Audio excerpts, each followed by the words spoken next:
If you're a fan of the show Dateline, you may recognize our next guest. He's appeared so many times on the show that the crew started calling him the Evidence Whisperer. His quest for clues led him to study the biggest cold case in history, the case of the divine intruder. Jim Warner Wallace is a seasoned cold case homicide detective who comes from 3 generations of law enforcement. He's also been featured repeatedly on NBC's Dateline. For many years, Jim was an atheist. But in 1996, he began to search for proof of God's existence, the same way he would search for clues at a crime scene. His investigation led him to an unwavering conclusion. Jim shares his forensic evidence in his book, God's Crime Scene, to make a compelling case in favor of a divine creator. Well, please welcome to the show cold case detective Jim Warner, J. Warner Wallace, and it's great to have you here. Thanks for having me. Glad to be here. You have a fascinating history here. Here you are, an atheist, an investigator. You're 35 years old, and suddenly you decide to have faith. How did that happen? Boy, it took some time. I mean, for me, a lot of this was kind of parsing through the evidence over a period of time. People always ask me, well, what was the big event for you? It really wasn't a big event. I just assembled this case that was more and more compelling. And I got to the point where I was really convinced of the reliability of the Gospels short of the miracle accounts. I would have said this is kind of some kind of historical fiction. The miracles have got to be fiction.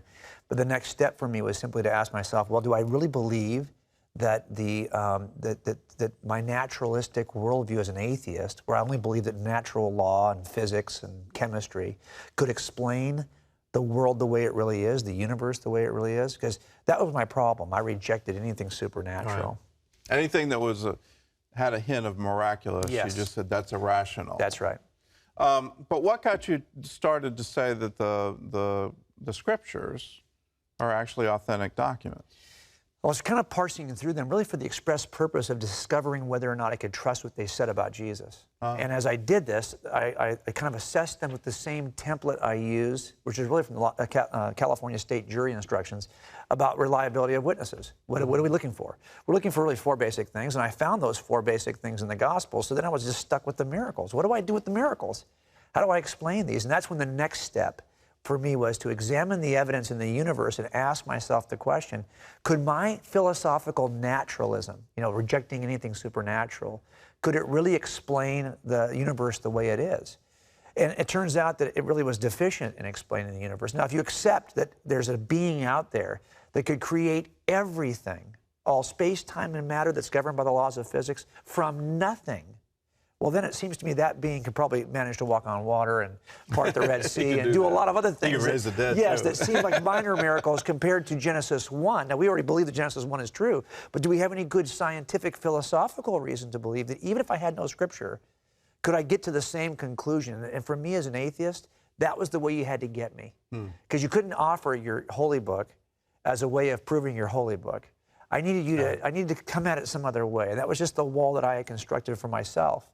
A lot of atheists say, though, that the evidence in creation, in the universe around us, for God is hidden. And in fact, Richard Dawkins has come out and said, what happens if you die and it turns out you're wrong? What are you going to do? And he's going to say, well, I'm going to go to God and said, you did a really good job of hiding.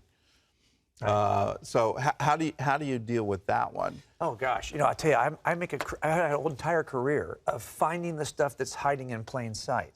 Because typically my cases get closed or get left open and kind of walked away from back in the 70s, 80s, and 90s because some detectives said, there's not enough here. I get to open it up again and kind of examine it carefully to see, is there something that maybe his presuppositions prevented him from seeing? And so the reason why it's hidden for folks like Dawkins is that they have a huge presupposition that blinds them to what's obvious. So we are looking at the exact same pieces of evidence. I look at the same evidence that my atheist friends look at, the same science, the same philosophy, the same data. The difference is that I'm interpreting it now through a lens that's broader than theirs. They've already cut off an entire way of seeing it. I'm open to that way of seeing it.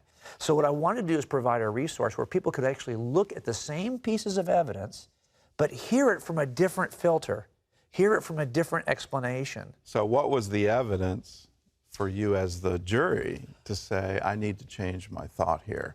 I can't be an atheist anymore. Well, I looked at the 8 pieces of evidence I've described in this book and really looked at it and said, okay, there are 4 very different, completely unrelated categories. The origin of the universe, the fine-tuning of the universe, the origin of life in the universe, the appearance of design and biology, your consciousness, free agency, objective moral truths, and evil. These are 8 things that everyone has an equal burden to explain given their worldview. The problem I had as I looked at those 8 things is that my atheistic worldview could not account for any of those things. Over and over again, I could not explain the evidence in the room of the universe by staying in the room of the universe. Everything points to something that's extra-natural, supranatural, or supernatural. Let's just take the problem of evil. Because within the atheist worldview, the evidence of evil for them says there cannot be a loving God. Why would he allow that to happen in his universe? Well, in the book, I try to go through an explanatory filter. You know, we have explanatory filters for every case we work. An act of evil, when a parent says, why did this happen to my little girl? Well, it's complex. I've got to give you, there's a set of circumstances that came together in a certain way, a puzzle that came together that allowed that to happen. Are there similar conditions that might have explanatory value? Why God might allow it? But more importantly, when someone says, I think X is evil, what do they really mean by that? They really mean more than their personal opinion. They think it's transcendently evil, but how could anything be transcendently evil unless there is a transcendent standard of good that we're using to measure, to judge that this is... Now, if it's just a matter of personal opinion, you can eliminate all evil by simply changing your opinion. Right. But if you can't eliminate evil that way, it's because we recognize it's something that transcends all of us, but then what is the standard we're using to measure such a thing? The problem is that in order for there to be true transcendent evil, there has to be a true transcendent standard of good. What could that be? Well, of course, that's why I don't think that evil is an exculpating piece of evidence. It's an inculpating piece of evidence. It points to the same conclusion as all the other pieces. You can't really even have this thing you perceive as true evil unless there's a true God that is the standard for all justice, the standard for all righteousness, by which it's he's, as C.S. Lewis says, the straight line that defines the crooked line. Yeah, it's the index. That's right, the index we're measuring it gives us an index. Yeah. For me, I think one of the biggest evidence is the fact that we have consciousness. Oh, the best argument for God is the fact we can make an argument. You and I can make an argument. The thing we're most intimate with, and at the same time, the most inexplicable. Absolutely. Yeah, there's lots of atheists who said the exact same thing. How does immaterial consciousness emerge from an evolutionary process involving the lumpy gray matter we call the brain? That's a physical process. If atheism is true, we live in a physical universe made of nothing more than matter. All we are molecules in motion.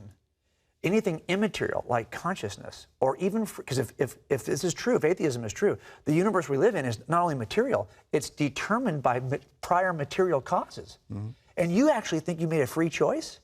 Well, how could you make a free choice with your immaterial mind if the material universe is all that exists and we just are members of that material universe? So there's a problem called the problem of mind.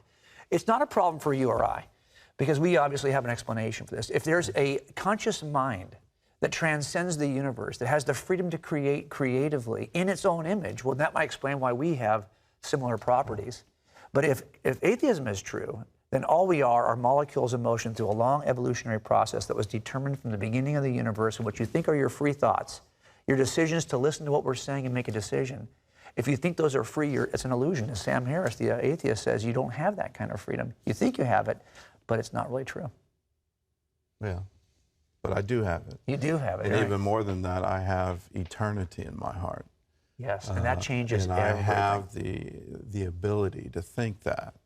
That's right. To perceive that. That, for me, is there is only a divine explanation for that. Yeah, if you think your conscious life is an illusion, what are you using to think it's an illusion? You're using your conscious.